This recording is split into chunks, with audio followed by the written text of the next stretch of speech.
Hi, good evening all. Good evening എന്നോ good morning എന്നോ, ഇപ്പോൾ നാട്ടിലെന്തായാലും ഗുഡ് മോർണിംഗ് ആയി അല്ലേ? ഓക്കെ, അപ്പോൾ ഡ്യൂട്ടി കഴിഞ്ഞ് എത്തിയതേ ഉള്ളൂ. പരിപാടി തുടങ്ങാം. അത് ലോഡിങ് ഇട്ട് കഴിഞ്ഞ് പിന്നെ ഭക്ഷണം കഴിക്കുകയാണെങ്കിൽ പിന്നെ അത് അവിടെ കിടന്ന് ലോഡ് ആയിക്കോളുമല്ലോ. അപ്പോൾ നമുക്ക്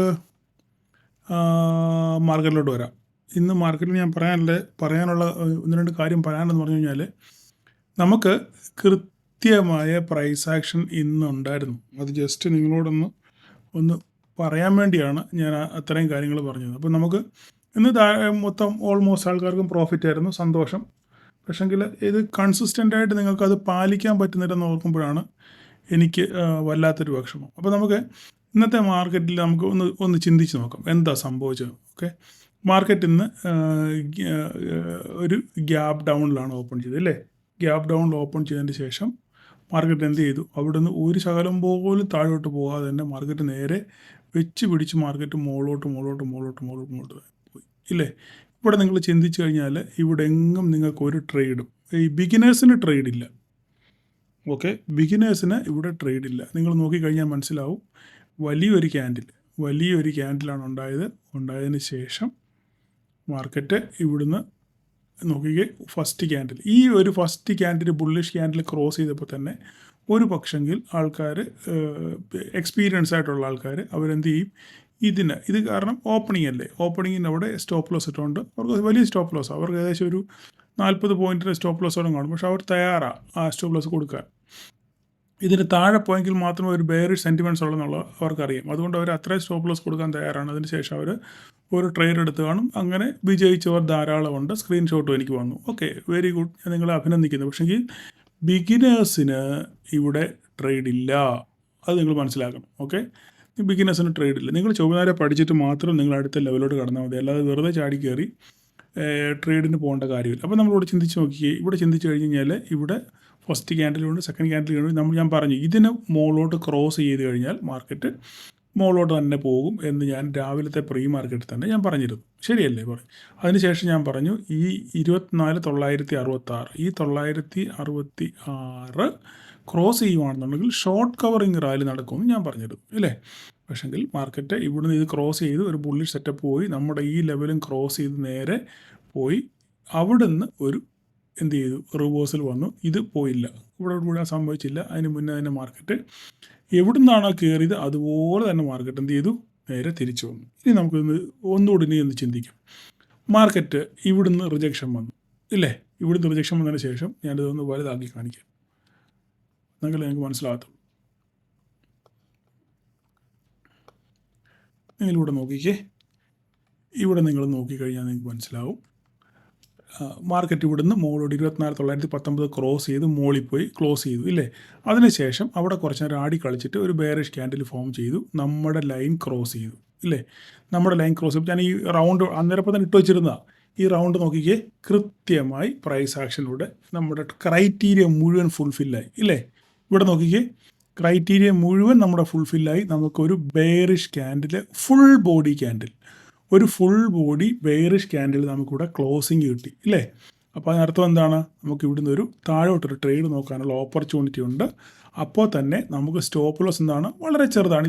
ഇതിൻ്റെ മുകളിലോ അല്ല ഈ പ്രീവിയസ് ക്യാൻഡിലോ ആയിരിക്കും നമുക്ക് സ്റ്റോപ്പ് ലോസ് ഇല്ലേ? നമുക്ക് ഇവിടെ അടുത്ത ക്യാൻഡിൽ നമ്മൾ ട്രേഡ് എടുക്കുന്നത് ഈ ഒരു ക്യാൻഡിൽ കണ്ടുകൊണ്ട്, ഈ ക്യാൻഡിൽ ചിലപ്പോൾ ചിലർ ക്ലോസ് ചെയ്യുമ്പോൾ തന്നെ എടുക്കും, ചിലർ അടുത്ത ക്യാൻഡിലൂടെ ഒന്ന് വെയിറ്റ് ചെയ്യും ഇല്ലേ? ആ അടുത്ത ക്യാൻഡിൽ വെയിറ്റ് ചെയ്ത് ഗ്രീൻ ക്യാൻഡിലാണ്. ഇപ്പോൾ ഇവിടുന്ന് ഒരു റീടെസ്റ്റ് പോലെ വന്നു അല്ലേ? എനിവേ, നിങ്ങൾ ഇവിടെ എവിടെയെങ്കിലും എടുത്തെന്ന് വിചാരിച്ചു, എവിടെയെങ്കിലും നിങ്ങൾ ട്രേഡ് എടുത്തു, എന്തായാലും നമ്മുടെ ക്രൈറ്റീരിയ ഫുൾഫില്ലായി. അതുകൊണ്ട് നമുക്ക് ട്രേഡ് എടുക്കാം. അങ്ങനെയാണ് നിങ്ങളെ പഠിപ്പിച്ചേക്കുന്നത് ഇല്ലേ? അപ്പോൾ അറിയാത്തവർ നിങ്ങൾ ജസ്റ്റ് ഒന്ന് കാണുക, അല്ലെങ്കിൽ ഓപ്ഷൻ ട്രേഡിങ്ങിൻ്റെ ക്ലാസ്സിൽ പങ്കെടുത്തവർ, ബൈയിങ് ക്ലാസ്സിൽ പങ്കെടുത്തവർക്ക് കൃത്യമായിട്ട് അറിയാം. അല്ലെങ്കിൽ ചാർട്ടിൽ എങ്ങനെ ട്രേഡ് എടുക്കാമെന്നൊരു വീഡിയോ ചെയ്ത് വെച്ചിട്ടുണ്ട്, നിങ്ങൾ ആ വീഡിയോ ഒന്ന് കണ്ടു നോക്കുക. ഓക്കെ, അറിയാൻ വയ്യാത്തവർ, ഞാൻ ഈ പറയുന്ന കാര്യം അറിയാൻ വയ്യാത്തവർ. അപ്പം നമുക്ക് എന്താ സംഭവിച്ചത് ഇവിടെ? അപ്പോൾ നമുക്ക് ക്രൈറ്റീരിയ മുഴുവൻ നമ്മുടെ ഫുൾഫില്ലായി, നമ്മളിവിടെ ഒരു ട്രേഡ് എടുത്തു ഇല്ലേ? ഇതിന് ശേഷം നമ്മുടെ സ്റ്റോപ്പ് ലോസ് എവിടെ ആയിരിക്കും? പ്രീവിയസ് ക്യാൻഡിലിൽ ഹൈ ആയിരിക്കും നമ്മുടെ സ്റ്റോപ്പ് ലോസ് ഇല്ലേ? ഒരിക്കൽ പോലും ഈ സ്റ്റോപ്പ് ലോസ് ഹിറ്റായില്ല. മാർക്കറ്റ് ഇവിടെ വന്നു അന്തസ്സായിട്ട് റീടെസ്റ്റ് ചെയ്തു ഇല്ലേ? റീടെസ്റ്റ് ചെയ്തിട്ട് മാർക്കറ്റ് നേരെ താഴോട്ട് പോയി. ഓക്കെ, ഈ ഒരു ക്യാൻഡിൽ കുറച്ച് കൺഫ്യൂഷൻ വന്നു കാണും, ബട്ടെങ്കിൽ അതൊരു മേലോട്ട് പോയെങ്കിൽ തിരിച്ച് താഴെ വന്ന് ഡോജിയായിട്ട് ക്ലോസ് ചെയ്തു. അതിനുശേഷം നല്ലൊരു ബെയറിഷ് ക്യാൻഡിൽ കിട്ടി മാർക്കറ്റ് നേരെ താഴോട്ട് പോയിരുന്നു. താഴോട്ട് പോയി നമുക്ക് ടാർഗറ്റ് ഇവിടം വരെ ഉള്ളൂ. ഇതാണ് നമ്മുടെ പോയിന്റ് അല്ലേ? നമ്മുടെ പോയിന്റ് ഇവിടം വരെയാണ്. നമുക്ക് ഇവിടം വരെയുള്ള ടാർഗറ്റ്. നിങ്ങൾക്ക് ഇവിടുന്ന് എത്ര പോയിന്റ്? 919 മുതൽ 817 ഒരു 100 പോയിന്റ്. 100 പോയിന്റിൻ്റെ ഫോള് നിങ്ങൾക്ക് ഇവിടുന്ന് ഇവിടം വരെ കിട്ടി. പോട്ടെ, നിങ്ങൾക്ക് ഒരു 50 പോയിന്റ്, 40 പോയിന്റ്, 30 പോയിന്റ്, 20 പോയിന്റ് എങ്കിലും പിടിക്കാൻ പറ്റിയെങ്കിൽ ഓക്കെ, വെരി ഗുഡ്. അത് നിങ്ങൾ ഓരോരുത്തരുടെയും ഇവിടം വരെ തന്നെ കിട്ടിയപ്പോൾ തന്നെ നിങ്ങൾക്ക് 20 പോയിന്റ് പ്രീമിയത്തിൽ പിടിക്കാൻ ഓൾറെഡി കിട്ടിക്കാണും. കാരണം ഇന്ന് തലേദിവസം ആയതുകൊണ്ട്, എക്സ്പയറി തലേദിവസം ആയതുകൊണ്ട് നിങ്ങൾക്ക് നല്ല അപ്രീസിയേഷൻ കിട്ടിക്കാണും. ഓക്കെ, അപ്പോൾ എത്രയാണോ നിങ്ങളുടെ ഓരോരുത്തരുടെയും മിടുക്ക് പോലെ നിങ്ങൾ എത്ര എന്ന് വെച്ചാൽ നിങ്ങൾ ട്രേഡ് എടുത്തു. ഓക്കെ, എത്ര എടുത്താലും 1 രൂപ എടുത്താലും 5 രൂപ എടുത്താലും 10 രൂപ എടുത്താലും നിങ്ങൾ ഗെയിൻ ചെയ്തു. എനിക്കത് മാത്രം അറിഞ്ഞാൽ മതി. ഓക്കെ, അതിനുശേഷം മാർക്കറ്റ് നേരെ തിരിച്ചു പോയി. ഓക്കെ, ഇനി അടുത്ത ഇത് പറയാൻ പോകും. അപ്പോൾ ഈ ഭാഗം കഴിഞ്ഞു അല്ലേ? മാർക്കറ്റ് വന്നു, വീണ്ടും എന്ത് ചെയ്തു? ഇവിടെ ഒരു ബോട്ടം, ഒരു ലോ ക്രിയേറ്റ് ചെയ്തു. മാർക്കറ്റ് ഒരു ലോ ക്രിയേറ്റ് ചെയ്തു, നല്ലൊരു ലോ ക്രിയേറ്റ് ചെയ്തു. അതിനുശേഷം മാർക്കറ്റ് ഇവിടെ ഒരു ഗ്രീൻ ക്യാൻഡിൽ ഫോമായി. ഓക്കെ, അപ്പോൾ നമുക്ക് ഇവിടെ ഒരു ലോ കിട്ടി അല്ലേ? ഇനി അടുത്ത ലക്ഷ്യം എന്താ? മാർക്കറ്റ് ഇത് ക്രോസ് ചെയ്ത് താഴെ പോയെങ്കിൽ നമുക്ക് അടുത്തതിനെ പറ്റി ചിന്തിക്കാൻ പറ്റത്തുള്ളൂ. ശരിയല്ലേ? അപ്പം ഞാൻ ഈ പറയുന്നത് നിങ്ങൾ കൃത്യമായിട്ട് ശ്രദ്ധിക്കണം. നിങ്ങൾ എന്നെ സ്ഥിരമായിട്ട് നിങ്ങൾ എൻ്റെ വീഡിയോ കാണുന്നവരാണെന്നുണ്ടെങ്കിൽ നിങ്ങൾക്ക് സുന്ദരമായിട്ട് ചാർട്ടിൽ ട്രേഡ് എടുക്കാൻ പഠിക്കാൻ പറ്റും. സുന്ദരമായിട്ട് നിങ്ങൾ പുതിയതായിട്ട് വന്നവരാണെന്നുണ്ടെങ്കിൽ നിങ്ങൾ ഇതിൻ്റെ താഴത്തെ കമൻറ്റുകൾ നിങ്ങൾ വായിച്ച് നോക്കിയാൽ നിങ്ങൾക്ക് മനസ്സിലാവും. അതുകൊണ്ടാണ് നിങ്ങളോട് എല്ലാവരും പഴയ ആൾക്കാരോട് ഞാൻ പറഞ്ഞത് നിങ്ങളുടെ അനുഭവങ്ങൾ നിങ്ങൾ കമൻറ്റ് ചെയ്യണമെന്ന് പറഞ്ഞതിൻ്റെ കാര്യത. കാരണം മറ്റുള്ളവർക്കൂടെ അതൊരു, നിങ്ങളും ഈ അവസ്ഥയിലല്ലേ ഇങ്ങോട്ട് വന്നത് അല്ലേ? നിങ്ങളിപ്പോൾ ഇത് കണ്ടു, പഠിച്ചു, കേട്ടു, മനസ്സിലാക്കി നിങ്ങളിപ്പം വളരെ പോസിറ്റീവായിട്ട് ട്രേഡ് ചെയ്യുന്നു അല്ലെ, ലാഭത്തിൽ ട്രേഡ് ചെയ്യുന്നു. അപ്പം അത് മറ്റുള്ളവർക്കൂടെ എങ്ങനെ അത് ആകുന്നു എന്നുള്ളത് നിങ്ങളുടെ കമൻറ്റുകൾ ഒരു വീഡിയോ കാണാൻ ഒരാൾ വരുമ്പം ആദ്യം ഒരു കമൻറ്റ് വായിച്ച് നോക്കുന്നത് എന്താ അവിടെ സംഭവിച്ചത്, അതിനുശേഷം ഒരു വീഡിയോ കാണത്തുള്ളൂ. അപ്പോൾ അതുകൊണ്ട് നിങ്ങളുടെ അഭിപ്രായങ്ങൾ ദയവ് ചെയ്ത് നിങ്ങൾ കമൻറ്റായിട്ട് രേഖപ്പെടുത്താൻ നിങ്ങൾ ശ്രമിക്കുക. എനിക്ക് അത്ര മാത്രമേ പറയാനുള്ളൂ. ഓക്കെ, അപ്പോൾ ഇന്നിപ്പോൾ രാവിലെ വീഡിയോ കാണുമ്പോൾ കമൻറ്റ് ചെയ്യപ്പെട്ടത് ഇന്നലത്തെ അനുഭവം നിങ്ങൾ കമൻറ്റ് ചെയ്താൽ മതി. ഓക്കെ, അല്ല ഇന്ന് വീഡിയോ കണ്ടതിന് ശേഷം കൃത്യമായിട്ട് നിങ്ങൾ കമൻറ്റ് ചെയ്യാൻ ശ്രദ്ധിക്കുക. ഓക്കെ, അപ്പോൾ നമുക്ക് ചാർട്ടിലോട്ട് വരാം. നിങ്ങൾ വീണ്ടും മാർക്കറ്റ് എന്ത് ചെയ്തു? ഒരു ലോ ക്രിയേറ്റ് ചെയ്തു. അതിനുശേഷം മാർക്കറ്റ് ഇവിടെ റിവേഴ്സ് ചെയ്തു. നമുക്കിവിടെ ട്രേഡ് ഇല്ല. ഉണ്ടോ? ട്രേഡ് ഇല്ല. കാരണം എന്താ? നമ്മുടെ ക്രൈറ്റീരിയ ഫുൾഫിൽ ആയിട്ടില്ല. നമുക്കിവിടെ ട്രേഡ് ഇല്ല. മാർക്കറ്റ് അവിടെ നിന്ന് പിന്നെയും പോയി ആടി കളിച്ചു. വീണ്ടും നേരെ മാർക്കറ്റ് മോളിൽ പോയിട്ട് തിരിച്ച് വന്നപ്പോഴും നമുക്കിവിടെ ട്രേഡ് ഇല്ല. കാരണം എന്താ? നമ്മുടെ ക്രൈറ്റീരിയ ഫുൾഫിൽ ആയിട്ടില്ല. ഇവിടെ അങ്ങ് നമുക്കൊരു ഓപ്പർച്യൂണിറ്റി ഇല്ല ഇല്ലേ? നമുക്കൊരു എൻട്രി പോയിന്റ് ഇല്ല. ഇവിടെ എൻട്രി പോയിന്റ്, പക്ഷേ എൻട്രി പോയിന്റ് വലിയ പോയിന്റാണ്, നമുക്കിവിടെ കയറാൻ പറ്റത്തില്ല ഇല്ലേ? മാർക്കറ്റ് പിന്നെ അവിടെ നിന്ന് ആടിക്കളിച്ച് തിരിച്ചു വന്നു. നമ്മളുടെ ഇതേ ബോട്ടം, ഈ ലൈൻ ബോട്ടത്തിൽ വന്ന് ടെസ്റ്റ് ചെയ്തു ഇല്ലേ? ടെസ്റ്റ് ചെയ്തപ്പോൾ നിങ്ങൾ നോക്കിക്കേ, സെക്കൻഡ് ഗ്രീൻ ക്യാൻഡിൽ നോക്കിക്കേ. ഇതും പറഞ്ഞ പോലെ 75 to 80% എന്ത് ചെയ്തു? ഈ ക്യാൻഡിലൂടെ ബോഡി ഉണ്ട് ഇല്ലേ? ഒരു ഫുൾ എടുക്കുകയാണെന്നുണ്ടെങ്കിൽ അതിൻ്റെ 80% ബോഡി നമുക്കുണ്ട്. അപ്പോൾ നമുക്ക് ഒരു ട്രേഡ് എടുക്കാം. വളരെ ചെറിയ സ്റ്റോപ്പ് ലോസ്, 5 അല്ലെ 10 പോയിൻറ്റിൻ്റെ സ്റ്റോപ്പ് ലോസേ ഉള്ളൂ. നമുക്ക് 10 പോയിൻറ്റിൻ്റെ സ്റ്റോപ്പ് ലോസേ ഉള്ളൂ. അത് നിങ്ങൾക്ക് എന്ത് ചെയ്യാൻ പറ്റും? സുന്ദരമായിട്ട് നിങ്ങൾക്ക് എടുക്കാൻ പറ്റും ഇല്ലേ? അപ്പോൾ നിങ്ങൾ അങ്ങനെ പോയാലും നിങ്ങൾക്ക് 10 പോയിൻറ്റ് നഷ്ടം വരത്തുള്ളൂ. കിട്ടിയാലോ നിങ്ങൾക്ക് ഇവിടം വരെ കിട്ടി, കൃത്യമായിട്ട് മാർക്കറ്റ് ഇവിടം വരെ പോയി അല്ലേ? നമ്മുടെ ഈ വരച്ച ഈ പോയിന്റിന് അവിടെ വരെ തന്നെ നിങ്ങൾക്ക് പോയി. എത്ര പോയിന്റ്? 765, 815, ഏകദേശം 50 പോയിന്റ്. 50 പോയിന്റിൻ്റെ ഒരു ഗെയിൻ ഇവിടം വരെ കിട്ടി. നിങ്ങൾക്ക് ഒരു 10, 15, 20 പോയിന്റ് കിട്ടാനുള്ള, പ്രീമിയത്തിൽ കിട്ടാനുള്ള അവസരം ഉണ്ടായിരുന്നു. ഇത് കാരണം നമ്മുടെ ക്രൈറ്റീരിയ, നമ്മുടെ പ്രൈസ് ആക്ഷൻ കണ്ട് മനസ്സിലാക്കി പഠിച്ച് ദിവസം എൻ്റെ വീഡിയോ കാണുന്നവർക്ക് ഞാൻ എന്നും ഇത് പറയാറുണ്ട് ഇല്ലേ? നിങ്ങൾക്ക് കൃത്യമായിട്ട് നിങ്ങൾക്ക് ഈ ട്രേഡ് എടുക്കാമായിരുന്നു. ഓക്കെ, അത് കഴിയും. അപ്പോൾ ട്രേഡ് നമ്പറാണ് ഇത്. ട്രേഡ് നമ്പർ 1, ഇത് ട്രേഡ് നമ്പർ 2. ഞാൻ ബിഗിനേഴ്സിന് വേണ്ടി മാത്രം സംസാരിക്കുന്നത്. ഞാൻ എക്സ്പീരിയൻസ് ആയിട്ടുള്ള ആൾക്കാരോടല്ല സംസാരിക്കുന്നത്. എനിക്ക് ബിഗിനേഴ്സിനോട് മാത്രമേ സംസാരിക്കാനുള്ളൂ. ഓക്കെ, നിങ്ങളിത് കേട്ട് പഠിക്കുക. ഓക്കെ, എനിക്കത് മാത്രമേ എനിക്ക് പറയാനുള്ളൂ. ഓക്കെ, അപ്പോൾ ട്രേഡ് നമ്പർ 2 കഴിഞ്ഞു. ഇനി നമുക്ക് ട്രേഡ് നമ്പർ 3 നോക്കാം. ഇതാ നോക്ക്, നമ്മുടെ rejection candle. Trade number 3 rejection candle. നമുക്ക് ഇവിടം വരെ വന്നു. മാർക്കറ്റ് ഇവിടെ മുട്ടിയതിന് ശേഷം മാർക്കറ്റ് ഇവിടുന്ന് റിവേഴ്സ് ചെയ്തു. ക്ലിയർ ആയിട്ട് റിജക്ഷൻ. നിങ്ങൾക്ക് ഈ വീഡിയോ കണ്ടിട്ടില്ലെന്നുണ്ടെങ്കിൽ നിങ്ങളൊരു വീഡിയോ ഉണ്ട്, റിജക്ഷൻ ക്യാൻഡിൽ എങ്ങനെ ട്രേഡ് എടുക്കാം എന്നുള്ളതിനെ പറ്റി ഒരു വീഡിയോ ചെയ്തിട്ടുണ്ട്. ഞാൻ വേണമെന്നുണ്ടെങ്കിൽ ഓർക്കുവാണെന്നുണ്ടെങ്കിൽ ഇതിൻ്റെ മുകളിൽ ഞാനിവിടെ കമൻറ്റ് ചെയ്യും. ഇവിടെ ഐ ബട്ടണിൽ കൊടുത്തേക്കാം. ഓക്കെ, അല്ലെങ്കിൽ പ്ലേലിസ്റ്റിൽ പോയി നോക്കിയാൽ മതി, പ്രൈസ് ആക്ഷനിൽ പോയി നോക്കിയാൽ മതി. റിജക്ഷൻ ക്യാൻഡിൽ എങ്ങനെ ട്രേഡ് എടുക്കാം അതൊരു വീഡിയോ ചെയ്ത് വെച്ചിട്ടുണ്ട്. ഓക്കെ, അപ്പം ട്രേഡ് നമ്പർ 3 ഇവിടുന്ന് സുന്ദരമായിട്ട് ഇവിടെയും വളരെ ചെറിയ സ്റ്റോപ്പ് ലോസേ ഉള്ളൂ. ഇവിടെയാണ് നമ്മുടെ വിജയം. നമ്മളെപ്പോഴും ഒരു ട്രേഡ് നോക്കുമ്പം നമുക്ക് ഏറ്റവും സ്യൂട്ടബിളായിട്ടുള്ള പോയിന്റിൽ വേണം നമ്മൾ ട്രേഡ് കണ്ടുപിടിക്കാൻ. മനസ്സിലായില്ലേ? Very suitable. ഇപ്പോൾ നമുക്ക് ഇവിടെ ഒരു ട്രേഡ് കിട്ടി, വെരി ചെറിയ സ്റ്റോപ്പ് ലോസ് ആണ്. ഇവിടെ ഒരു ട്രേഡ് കിട്ടി, വെരി ചെറിയ സ്റ്റോപ്പ് ലോസ് ആണ്. ഇവിടെ ഒരു ട്രേഡ് കിട്ടി, വെരി ചെറിയ സ്റ്റോപ്പ് ലോസ് ആണ്. അടിച്ചെങ്കിൽ 5-10 പോകത്തുള്ളൂ, നോ പ്രോബ്ലം, പോട്ടെ. കിട്ടിയാലോ നമുക്ക് അതുപോലെ തന്നെ. ഇതുപോലെ തന്നെ തിരിച്ച് നേരെ വീണ്ടും മാർക്കറ്റ് ഇവിടം വരെ വന്നു. സുന്ദരമായിട്ട് നമുക്ക് ഇവിടം വരെ കിട്ടി. ഈ പറയുന്ന പോലെ തന്നെ വീണ്ടും 50 പോയിൻറ്റ് നമുക്ക് ഇവിടുന്ന് ഇങ്ങോട്ട് കിട്ടി. ഓക്കെ, നിങ്ങൾ വിചാരിക്കുമ്പോൾ ഇങ്ങൾക്ക് പറയാൻ എളുപ്പമായിരിക്കും. ഞാൻ പറയാൻ എളുപ്പമല്ല, ഉള്ള കാര്യം ഇത് കൃത്യമായിട്ട് ഓരോ പ്രാവശ്യം വരുമ്പോഴും ഞാൻ ഗ്രൂപ്പിനകത്തിൽ അപ്ഡേറ്റ് ചെയ്തായിരുന്നു. എനിക്ക് എൻ്റെ ഡ്യൂട്ടി കടയിൽ ഞാൻ നിങ്ങൾക്ക് കൃത്യമായിട്ട് ഞാൻ അപ്ഡേറ്റ് ചെയ്തായിരുന്നു. ഇതിങ്ങനെയൊക്കെയാണെന്ന് വരച്ച് കാണിച്ചു ഇല്ലേ. ട്രേഡ് നമ്പർ 3 കഴിഞ്ഞു.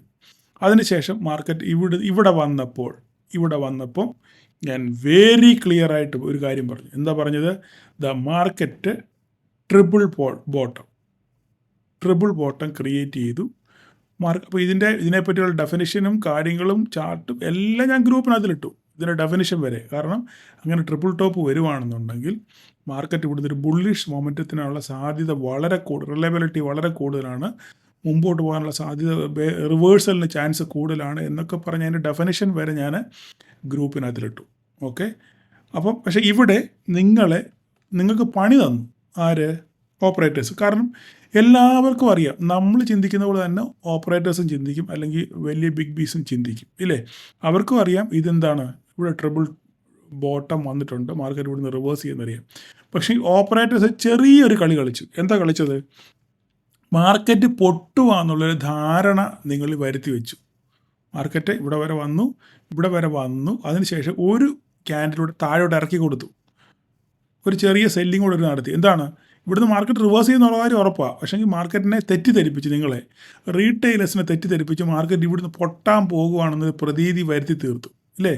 വരുത്തി തീർത്തിട്ട് നിങ്ങളെ കൊണ്ട് മുഴുവൻ പുട്ടെടുപ്പിച്ച് കാണും. കാരണം ഈ ഒരൊറ്റ ക്യാൻഡിലിൽ നിങ്ങളെല്ലാവരും പുട്ടെടുത്ത് കാണും എന്ന് ഞാൻ വിശ്വസിക്കുന്നു. ഓക്കെ, എങ്കിലും ഇത് കണ്ടതിനകത്തിൽ കുറച്ച് പേര് മാത്രമേ അങ്ങനെ പെട്ടുപോയിട്ടുള്ളതെന്ന് എനിക്ക് തോന്നുന്നു. കാരണം ഇന്ന് ഓൾമോസ്റ്റ് 4-5 ഇരട്ടി ആൾക്കാർ പ്രോഫിറ്റിലാണ്.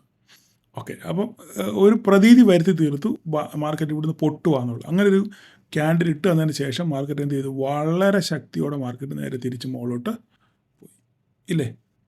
അപ്പോൾ നമുക്ക് ട്രേഡ് നമ്പർ 4 1 2 3 നമ്പർ 4 4 ട്രേഡ് ഉണ്ടായിരുന്നു. ഈ ട്രേഡ് ഞാൻ കൃത്യമായിട്ട് നിങ്ങൾക്ക് പറഞ്ഞു തന്നു. ഇത് നിങ്ങൾ ഇവിടെ ഇങ്ങനെ ട്രേഡ് ഉണ്ട്, ഇവിടുന്ന് ഇങ്ങനെ റിവേഴ്സിൽ പോകാനുള്ള സാധ്യതയുണ്ട്. ഈ ഒരു ട്രേഡ് ഇവിടെ കഴിഞ്ഞു. കറക്റ്റ് നമ്മുടെ പോയിന്റിലെത്തിയപ്പോൾ അവിടുന്ന് നേരെ മാർക്കറ്റ് റിവേഴ്സ് ചെയ്തു.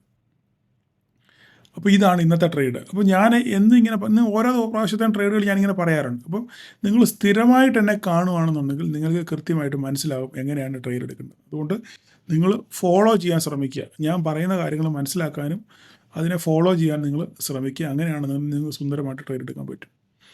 ഓക്കെ, അപ്പം അത്രയും ഭാഗങ്ങൾ അവിടെ കഴിഞ്ഞു ഇല്ലേ. ഇനി നമുക്ക് എന്താ പറയാനുള്ളത്? ഇനി പറയാനുള്ളത് നാളെ മാർക്കറ്റിൽ എന്ത് സംഭവിക്കുന്നു. നാളെ മാർക്കറ്റിൽ എന്ത് സംഭവിക്കുമെന്ന് ഇപ്പോഴും അൺസർട്ടനിറ്റിയാണ്. US മാർക്കറ്റ് ഇപ്പം US ഫെഡിൻ്റെ ഇൻട്രസ്റ്റ് റേറ്റ് കട്ട് വന്നു. അത് അൺചേഞ്ച്ഡാണ്. ഞാനൊരു 25.25% കുറയ്ക്കുമെന്നാണ് വിചാരിച്ചത്. പക്ഷേ മാർക്കറ്റ് എക്സ്പെക്റ്റ് ചെയ്തിരിക്കുന്നത് അൺചേഞ്ച്ഡാണ് മാർക്കറ്റ് എക്സ്പെക്റ്റ് ചെയ്തത്. 0.25 കുറയ്ക്കുകയാണെന്നുണ്ടെങ്കിൽ അതൊരു ബോണസ് ആയിരുന്നതിന് മാർക്കറ്റ് എങ്ങനെയാണെങ്കിൽ വളരെ സ്പീഡിൽ മേലോട്ട് പോകാനുള്ള സാധ്യതയായിരുന്നു. പക്ഷേ ഇപ്പം നിലവിൽ US മാർക്കറ്റ് ഒന്ന് ആടി കളിച്ച് നിൽക്കുകയാണ്. 100 പോയിൻറ്റിലാണ് ഇപ്പം ഒരു പ്ലസ്സിലാണ് കാണിക്കുന്നത്. 100-120 പോയിൻറ്റ് പ്ലസ്സിലാണ് കാണിക്കുന്നത്. ഒരു പക്ഷെങ്കിലും മുകളിലോട്ട് പോകാനുള്ള സാധ്യതയുണ്ടെങ്കിലും നമുക്കൊന്നും പറയാൻ പറ്റത്തില്ല. അപ്പം ട്രംപിൻ്റെ വായി എന്ത് വീഴുന്നു അതനുസരിച്ചായിരിക്കും കാര്യങ്ങൾ മുന്നോട്ട് പോകുന്നത്. ഇനി എന്തായാലും ഞാൻ ഒരു ന്യൂട്രൽ അല്ലെങ്കിൽ ഒരു ബുള്ളിഷ് മൊമെൻറ്റാണ് പ്രതീക്ഷിക്കുന്നത്. കാരണം ഇത്രയും സംഭവമായിട്ടും സാധനം താഴെ പോയിട്ടില്ല. താഴെ പോകാത്തത് കൊണ്ട് ഒരു പക്ഷെങ്കിലും മാർക്കറ്റ് മുകളിലോട്ട് പോകാനുള്ള സാധ്യത ഞാൻ മുന്നിൽ കാണുന്നു. എനിവേ, നമുക്ക് നോക്കാം നാളെ എന്താ സംഭവിക്കുക. അപ്പോൾ ഫെഡിൻ്റെ ഇൻട്രസ്റ്റ് റേറ്റ് വന്നു, അത് അൺചേഞ്ച്ഡാണ്. There is no changes. Okay, അപ്പം അതും ഒരു പോസിറ്റീവ് ഘടകം അല്ലെങ്കിൽ ന്യൂട്രലായിട്ട് പറയാം. നെഗറ്റീവായിട്ടൊന്നും പറയാനൊന്നുമില്ല. ഇനിയിപ്പോൾ നാളെ നമുക്ക് മാർക്കറ്റിൽ എന്താ സംഭവിക്കാൻ നോക്കാം. നാളെ എന്താണ്? മാർക്കറ്റ് 798 കാണിച്ചതെങ്കിലും ക്ലോസ് ചെയ്തേക്കുന്നത് 812 812 എന്ന് പറയുന്നത് ഏകദേശം ഇതാ ഈ റേഞ്ചിൽ ഇവിടെ എത്തും. അപ്പം മാർക്കറ്റ് 800 മുകളിൽ ക്ലോസിങ് കിട്ടിയത് ഒരു പോസിറ്റീവ് സൈനാണ്. 800. പക്ഷേ എത്ര പോസിറ്റീവ് ആണെന്ന് പറഞ്ഞാലും മാർക്കറ്റിൽ നിലവിൽ ഈ പ്രശ്നങ്ങൾ ഇസ്രായേൽ പ്രശ്നം ഇങ്ങനെ നിൽക്കുന്നതുകൊണ്ട് എപ്പോഴും ഒരു അൺസർട്ടനിറ്റി ഉണ്ട് അല്ലേ, എപ്പോഴും ഒരു ഭീതി മാർക്കറ്റിലുണ്ട്. പക്ഷേ ആ ഭീതിയുടെ ഒരു കാര്യങ്ങളൊന്നും നമ്മുടെ വിക്സിനകത്തിലൊന്നും കാണുന്നില്ല. വിക്സ് ഇപ്പോഴും നെഗറ്റീവായിട്ടാണ് നിൽക്കുന്നത്. അപ്പോൾ ഇതെല്ലാം കൂടെ സത്യം പറഞ്ഞാൽ റീറ്റെയിലേഴ്സിനെ കംപ്ലീറ്റ് കൺഫ്യൂസ്ഡ് ആക്കുന്ന ഒരു മാർക്കറ്റാണ് അല്ലേ. ഇങ്ങനെ യുദ്ധഭീതിയും കാര്യങ്ങളൊക്കെ ഉണ്ടെന്നുണ്ടെങ്കിൽ വിക്സ് കാര്യമായിട്ട് മേലോട്ട് കയറണം. പക്ഷേ വിക്സ് ഒരിക്കലും കാര്യമായിട്ട് കയറുന്നില്ല. അതിനർത്ഥം ഇന്ത്യൻ മാർക്കറ്റിന് അത്ര വലിയ പേടി ഒന്നും ഇല്ല എന്നുള്ളതാണ്. അപ്പം എനിവേ എന്തായാലും നാളെ സംഭവിക്കാൻ പോകുന്ന കാര്യം എന്ന് പറഞ്ഞു കഴിഞ്ഞാൽ മാർക്കറ്റ് ഇന്ന് US മാർക്കറ്റ് ക്ലോസ് ചെയ്യുന്നില്ല, കാരണം 150 വരെ പോയി. അപ്പോൾ മാർക്കറ്റ് ഒരു ബുള്ളിഷ് സെറ്റപ്പാണ്. 150 മാർക്കറ്റ് തിരിച്ച് കയറുക, 150 140 റേഞ്ചിലോട്ട് നിൽക്കുകയാണ്. മാർക്കറ്റ് എടുത്ത് കയറുന്നുണ്ട്, ഇനി കയറാൻ ശ്രമിക്കുന്നുണ്ട്. ഇനി എന്തായാലും നോക്കാം. മാർക്കറ്റ് നാളെ ഡൗ ജോൺസ് ഒരു 200-300 പോയിൻ്റൊക്കെ അപ്പിൽ ക്ലോസ് ചെയ്യുകയാണെന്നുണ്ടെങ്കിൽ നാളെ നമുക്കൊരു ഗ്യാപ്പ് അപ്പ് ഓപ്പണിംഗ് ആയിരിക്കും കിട്ടുന്നത്. ആ ഗ്യാപ്പ് ഇനി ഞാൻ പറയാൻ പോകുന്ന കാര്യങ്ങൾ ശ്രദ്ധിച്ച് കേൾക്കണം. നാളെ ഒരു ഗ്യാപ്പ് അപ്പിനുള്ള സാധ്യതയാണ് ഉള്ളത്. ഇപ്പം നിലവിൽ നിങ്ങൾ ഓപ്പൺ ഇൻട്രസ്റ്റിൻ്റെ ചാർട്ട് നോക്കുകയാണെന്നുണ്ടെങ്കിൽ നിങ്ങൾക്ക് മനസ്സിലാവുന്നൊരു കാര്യം 24,800, 24,900, 25,000 ഇവിടെയെല്ലാം ഹ്യൂജ് കോൾ റൈറ്റിംഗ് ആണ്. റൈറ്റ് ചെയ്ത് വെച്ചേക്കുക, അതായത് സെല്ല് ചെയ്ത് വെച്ചേക്കുകയാണ്. മനസ്സിലായി പറഞ്ഞത്? അപ്പോൾ അങ്ങനെയാണെന്നുണ്ടെങ്കിൽ നാളെ മാർക്കറ്റ് ഓപ്പൺ ചെയ്യുമ്പോൾ ഈ 24,919 മുകളിൽ മാർക്കറ്റ് സസ്റ്റെയിൻ ചെയ്താൽ, ഇപ്പോൾ സപ്പോസ് ഇപ്പോൾ 800 മാർക്കറ്റ്, 100 പോയിൻ്റ് ഗ്യാപ്പ് അപ്പ് എന്ന് വിചാരിച്ചോ. നാളെ ഒരു പക്ഷെങ്കിൽ അല്ലെ 100 പോയിൻ്റ് ഗ്യാപ്പ് അപ്പിലാണെന്നുണ്ടെങ്കിൽ മാർക്കറ്റ് ഇവിടെ വന്ന് സസ്റ്റെയിൻ ചെയ്ത് തിരിച്ചു പോയാൽ, ഇല്ല ഒരു 60-70 പോയിൻ്റ് ഗ്യാപ്പ് അപ്പിൽ ഈ റേഞ്ചിലാണ് ഓപ്പൺ ആകുന്നതെങ്കിൽ ഇത് ക്രോസ് ചെയ്യുന്നുണ്ടോ നോക്കുക. ഇത് ക്രോസ് ചെയ്ത് കഴിഞ്ഞാൽ ഇവിടുന്ന് ഒരു ഷോർട്ട് കവറിങ് റാലി നമുക്ക് കാണാം.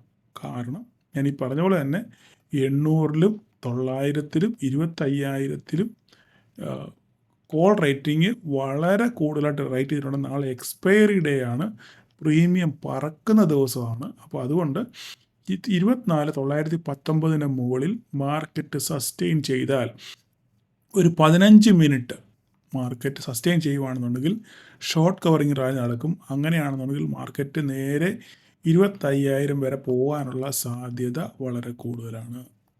Okay, clear? ഞാൻ പറഞ്ഞ മനസ്സിലായോ? മാർക്കറ്റ് നാളെ 24,919 മുകളിൽ നിന്നാൽ സസ്റ്റെയിൻ ചെയ്ത് 15 മിനിറ്റ് നേരം ഇവിടെ ആടിക്കളിച്ച് സസ്റ്റെയിൻ ചെയ്ത് നിൽക്കുകയാണെന്നുണ്ടെങ്കിൽ മാർക്കറ്റ് 25,000 വരെ എത്താനുള്ള സാധ്യത വളരെ കൂടുതലാണ്. 25,000 കടന്നു പോയാലും അതിശയിക്കാനില്ല. കാരണം ഷോർട്ട് കവറിങ് അങ്ങനെ ആൾക്കാർ ഇവിടുന്ന് കോൾ റൈറ്റ് ചെയ്തവരെല്ലാം എക്സിറ്റ് ആയി കഴിഞ്ഞ് കഴിഞ്ഞാൽ മാർക്കറ്റ് പിന്നെയും മുകളിലോട്ട് പോകും. അങ്ങനെയാണെന്നോ 25,000 25,100 ഒക്കെ എത്തിയാലൊന്നും നമ്മൾ അതിശയിക്കേണ്ട യാതൊരു കാര്യമില്ല. അത് മാത്രമല്ല, നമ്മളെ റീറ്റെയിലേഴ്സ് പലരും ഈ ധാരാളം പുട്ട് വാങ്ങിച്ചു വെച്ചിട്ടുണ്ട്. ഓക്കെ, നാളെ മാർക്കറ്റ് പൊട്ടും, അല്ല യുദ്ധമാണ് എന്നൊക്കെ വിചാരിച്ച് മാർക്കറ്റ് നാളെ പൊട്ടും എന്നുള്ള ധാരണയിൽ ധാരാളം പുട്ട് മേടിച്ച ആൾക്കാരുണ്ട്. ഇവരെല്ലാം രാവിലെ ഇവിടെ ഇട്ടെറിഞ്ഞിട്ട് ഓടേണ്ടി വരും. ഓക്കെ, കിട്ടിയ കാശിന് വിറ്റിട്ട് അവർ പോകും. അപ്പോൾ അത്രയും പോകുമ്പോൾ അവിടെ വീണ്ടും ബൈങ് പ്രഷർ വരും. കോൾ സെല്ല് ചെയ്തേക്കുന്നവർ അവിടെ എക്സിറ്റ് ചെയ്യാൻ ശ്രമിക്കുമ്പോൾ അവിടെയും ബൈങ് പ്രഷർ വരും. അങ്ങനെയും മാർക്കറ്റ് മുകളിലോട്ട് പോകാനുള്ള ശ്രമമുണ്ട്. അതാ നോക്കിക്കേ, US മാർക്കറ്റ് പറക്കാൻ തുടങ്ങി. 198, 200 റേഞ്ചിലോട്ട് എത്തി. മുമ്പേ 2 മിനിറ്റ് മുമ്പ് 250 അപ്പം ഒരു ബുള്ളിഷ് സെറ്റപ്പാണ് മാർക്കറ്റിൽ കാണുന്നത്. ഓക്കെ, അങ്ങനെയാണെന്നുണ്ടെങ്കിൽ കളി മാറും. നാളെ മാർക്കറ്റ് ഒരു പോസിറ്റീവ് ട്രെൻഡിലേക്കായിരിക്കും പോകുന്നത്. അങ്ങനെ ഞാൻ ഈ പറഞ്ഞ പോലെ തന്നെ 919 മുകളിൽ നിന്ന് കഴിഞ്ഞാൽ 25,000 വരെ പോകാനുള്ള സാധ്യത വളരെ കൂടുതലാണ്. നാളെ നമുക്ക് കണ്ടറിയാം കോശി എന്താണ് സംഭവിക്കുന്നതെന്ന്. ഓക്കെ, അപ്പോൾ ഇനി എന്താണ്? വരയ്ക്കാനൊന്നുമില്ല, ഒരു വരയില്ല. ഈ വര തന്നെ, ഈ വരയ്ക്ക് യാതൊരു മാറ്റമില്ല. ഇതിനങ്ങ് ഡിലീറ്റ് കളഞ്ഞേക്കാം. ഈ ഡോട്ടഡ് ലൈനെ ഡിലീറ്റ് കളഞ്ഞേക്കാം. അത് വേറെ ഒന്നുമില്ല, വേറെ ഒരു സംഭവമില്ല. ഇതൊക്കെ ഒന്നും വേണ്ട, ഇതെല്ലാം കഴിഞ്ഞല്ലോ. ഇതിൻ്റെ എല്ലാം കോള് കഴിഞ്ഞു. അപ്പോൾ വരയ്ക്കൊന്നും ഒരു മാറ്റമില്ല. ഈ വരയെല്ലാം അതുപോലെ തന്നെ നിൽക്കും. ഓക്കെ, അപ്പോൾ നാളെ വരയൊന്നും മാറുന്നില്ല. ഓക്കെ, ഇവിടെ ഓപ്പൺ ചെയ്യുന്നു, അവിടെ നമുക്ക് നോക്കാം. ഓക്കെ, അപ്പോൾ ഇത്രേ പറയാനുള്ളൂ നിഫ്റ്റിയെ പറ്റി. ഓക്കെ, അപ്പോൾ അതുപോലെ തന്നെ ഞാൻ നമ്മുടെ ആ 10 കൽപ്പനകൾ, ഒരു 10 ഞാൻ ഇന്നലെ ആ ഒരു ജസ്റ്റ് ഒന്ന് കാഷ്വലായിട്ട് ഞാനൊന്ന് പറഞ്ഞതാണ് ഗ്രൂപ്പിൽ. അതിനറ്റത്ത് കയറി എല്ലാവരും കയറി പിടിച്ച് പലരും ധാരാളം ആൾക്കാർ സാറേ ആ 10 കൽപ്പന 10 മെസ്സേജ് 10 എന്താ പറയുന്നത് പാലിക്കേണ്ട 10 നിയമങ്ങളൊന്ന് തരുമോ എന്ന് പറഞ്ഞ് ധാരാളം ആൾക്കാർ എനിക്ക് മെസ്സേജ് അയച്ചു. അപ്പോൾ അതുകൊണ്ടാണ് ഞാൻ ഗ്രൂപ്പിൽ ആ സാധനം ഇട്ടത്. ഞാനതൊരു ഷോർട്ടായിട്ട് ചെയ്തിട്ടുണ്ട്, ഷോർട്ട് വീഡിയോ ആയിട്ട് ഞാനത് ചെയ്തിട്ടുണ്ട്. നിങ്ങളെല്ലാവരും ഒന്ന് കാണാൻ ശ്രമിക്കുക.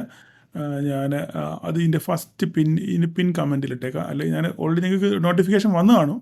ഇല്ലെങ്കിൽ ഞാൻ ഈ നമ്മുടെ കമൻറ്റിൽ ഫസ്റ്റ് കമൻറ്റായിട്ട് ആ ഷോർട്ട് വീഡിയോ ഒന്ന് ഇട്ടേക്കാം. നിങ്ങളെല്ലാവരും ഒന്ന് കാണണം, പറ്റുമെങ്കിൽ കമൻറ്റും ചെയ്യുക. ഓക്കെ, അപ്പം അത്രയേ ഉള്ളൂ എനിക്ക് പറയാൻ. ഇനി പറഞ്ഞു കഴിഞ്ഞാൽ ഇനി സമയം അതിനെപ്പറ്റി സംസാരിക്കാൻ പോയി കഴിഞ്ഞാൽ സമയം ഒത്തിരി കൂടിപ്പോവും. നമ്മുടെ ഗ്രൂപ്പിൽ ഞാൻ അത് ഇട്ടിട്ടുണ്ടായിരുന്നു. അതുപോലെ തന്നെ ഷോർട്ട് വീഡിയോ ചെയ്തിട്ടുണ്ട്, നിങ്ങളത് കാണാൻ ശ്രമിക്കുക. ഓക്കെ, അപ്പം നമുക്ക് ബാങ്ക് നിഫ്റ്റി ഒന്ന് നോക്കാം. ബാങ്ക് നിഫ്റ്റി നല്ല സ്ട്രോങ് ആയിരുന്നു ഇന്ന്. ബാങ്ക് നിഫ്റ്റി താഴെ പോയില്ല. നിഫ്റ്റി എത്രയൊക്കെ വീണിട്ടും നല്ല രീതിയിൽ ബാങ്ക് നിഫ്റ്റി പിടിച്ചു നിന്നു. ഓക്കെ, അപ്പോൾ അങ്ങനെയാണെന്നുണ്ടെങ്കിൽ നാളെ 55,858 ഇതിൻ്റെ മുകളിൽ നിന്നാൽ മാർക്കറ്റ് ഇവനും പറക്കും. 56,000 ഒക്കെ എത്താനുള്ള 56,000 കടന്നു പോകാനുള്ള 56,500 കടന്നു പോകാനുള്ള സാധ്യത വളരെ കൂടുതലാണ്. നമുക്ക് നോക്കാം നാളെ എന്താ സംഭവിക്കുന്നത്. വേറെ വരയ്ക്കാനൊന്നുമില്ല, കാരണം നിങ്ങൾ HDFC മാത്രം നോക്കിയാൽ മതി. HDFC ICICI നോക്കിയാൽ മതി. അവർ രണ്ടുപേരും പെർഫോം ചെയ്യുകയാണെന്നുണ്ടെങ്കിൽ അതിൻ്റെ കൂട്ടത്തിൽ കോട്ടക് ബാങ്കും പെർഫോം ചെയ്യാനുള്ള സാധ്യതയുണ്ട്. ആക്സിസ് ബാങ്കൊക്കെ പോസിറ്റീവിലാണ് ക്ലോസ് ചെയ്തത്. ഓക്കെ, ഇവരെല്ലാവരും നിങ്ങൾ നാളെ ഈ 4 HDFC ICICI Kotak bank axis bank SBI ഇത്രയും ബാങ്കിനെ നിങ്ങൾ നോക്കി വെക്കുക. ഇവർ പോസിറ്റീവ് മൊമെൻറ്റം കാണിക്കുകയാണെന്നുണ്ടെങ്കിൽ ബാങ്ക് നാളെ പറക്കാനുള്ള സാധ്യതയുണ്ട്. പിന്നെ അടുത്തത് നമ്മുടെ മിഡ് ക്യാപ്പ് നാളെ പോസിറ്റീവ് ആണെന്നുണ്ടെങ്കിൽ മിഡ് ക്യാപ്പ് നാളെ പറക്കും. ഒരു സംശയമില്ല. ഓക്കെ, നാളെ മിഡ് ക്യാപ്പ് നിഫ്റ്റിയും ബാങ്ക് നിഫ്റ്റിയും പോസിറ്റീവ് ആണെന്നുണ്ടെങ്കിൽ ഓക്കെ, മിഡ് ക്യാപ്പ് നാളെ ഒരു 150-200 പോയിൻ്റൊക്കെ റാലി ചെയ്യാനുള്ള സാധ്യത വളരെ കൂടുതൽ. ഈ പറഞ്ഞ പോലെ ഇവിടെ ട്രിപ്പിൾ ബോട്ടം വന്നു. നമുക്കിത് ഇങ്ങോട്ട് കടന്നേക്കാം. ട്രിപ്പിൾ ബോട്ടം വന്നു. അടുത്തൊരു പോയിൻ്റ് നമുക്കിവിടെ വരയ്ക്കാനുണ്ട്. ഇതാണ് അടുത്ത പോയിൻ്റ്. ഓക്കെ, ഈ ഒരു പോയിൻ്റ് ഇടമുണ്ട്. ഓക്കെ, ഇത് ക്രോസ് ചെയ്താൽ 12,965. ഓക്കെ, ഇത് ക്രോസ് ചെയ്ത് കഴിഞ്ഞാൽ അടുത്ത 13,014 ഇതൊക്കെ കടന്നു പോകും. ഇതൊക്കെ കടന്ന് 13,000 ഇവിടെയൊക്കെ വരാനുള്ള സാധ്യത വളരെ 13,007 വരാനുള്ള സാധ്യത വളരെ കൂടുതലാണ് നാളെ മിഡ് ക്യാപ്പ്. ഓക്കെ, അപ്പം ഇത്രയൊക്കെ ഇച്ചിരി നീണ്ടുപോയെന്ന് തോന്നുന്നു, പക്ഷേ നിങ്ങൾ ക്ഷമിക്കുക. അപ്പോൾ ഇത്രയൊക്കെയാണ് നാളത്തേക്ക് പറ്റി പറയാനുള്ളത്. ഓക്കെ, നിങ്ങൾ US മാർക്കറ്റോട് ശ്രദ്ധിക്കുക. ഇന്നത്തെ ക്ലോസിങ് പോലിരിക്കും നാളത്തെ നമ്മുടെ നിഫ്റ്റിയുടെ ഓപ്പണിങ്. ഓക്കെ, അപ്പോൾ എന്തായാലും രാത്രി പിന്നെ പല കാര്യങ്ങളും സംഭവിക്കാം. യുദ്ധത്തിൻ്റെ ഈ പ്രശ്നമുള്ളതുകൊണ്ട് എന്ത് വേണേലും സംഭവിക്കാം. അതുകൊണ്ട് നിങ്ങൾ സൂക്ഷിച്ച് രാവിലെ ഞാൻ പറഞ്ഞല്ലോ, ബിഗിനേഴ്സ്, എനിക്ക് എക്സ്പീരിയൻസ് ആയിട്ടുള്ള ആൾക്കാരോട് പറയാനില്ല, ബിഗിനേഴ്സിനോട് മാത്രമേ സംസാരിക്കാനുള്ളൂ. നിങ്ങൾ നോക്കിക്കണ്ട് അവസരം വരുമ്പോൾ മാത്രം ട്രേഡ് ചെയ്യുക. അങ്ങനെ നിങ്ങൾ ശീലിക്കുക.